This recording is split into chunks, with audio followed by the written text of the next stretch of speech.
Okay, for today's ride, punta nga para tayo ng Tago Falls mga lods. And madilim pa lang, umaga na kami. Nakita lang namin to sa Facebook, trending na ito ngayon. Kaya nag-decide yung grupo na punta na tignan kung ano meron sa Tago Falls. Tago Falls nga pala mga lods, dito lang yan sa may Malibog, Porac, Pampanga.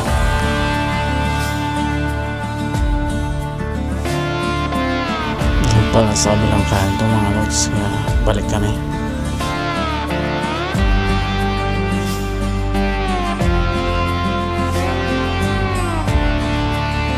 Larga na ulit mga lods, medyo malapit-lapit na tayo sa Tago Falls. Yun nga pala yung tuloy ng mga kaatyan mga lods.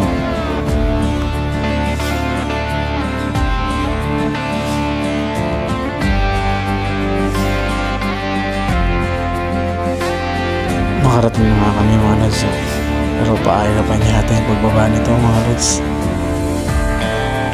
Nauna na nga sumulong si brother. Susunod na rin ako nito mga lods.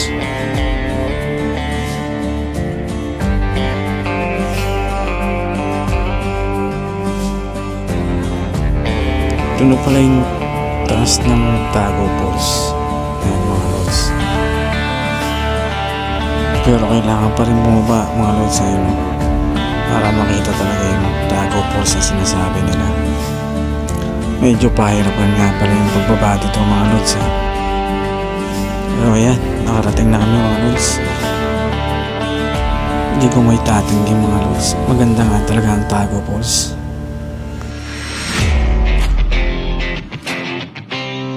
Kaya sinulit na namin pagkakataon mga lods.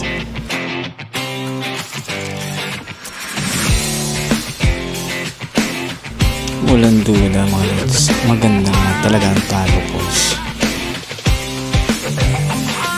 Pero para sa amin, di pa rin to safe para maging pasyalan o paliguan. Anytime pwedeng lumaki yung tubig mga lods, di natin alam yan. Kahit kami, nag-decide na rin na hindi magtagal dito lods dahil hindi nga safe para sa amin. Kaya nag-decide ang grupo na umalis na rin kami mga lods. Larga na ulit.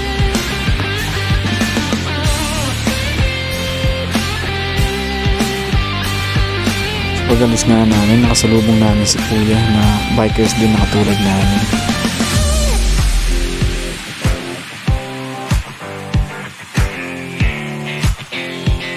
At dito nga sa taas may mga bikers din na pumupunta pa na dito.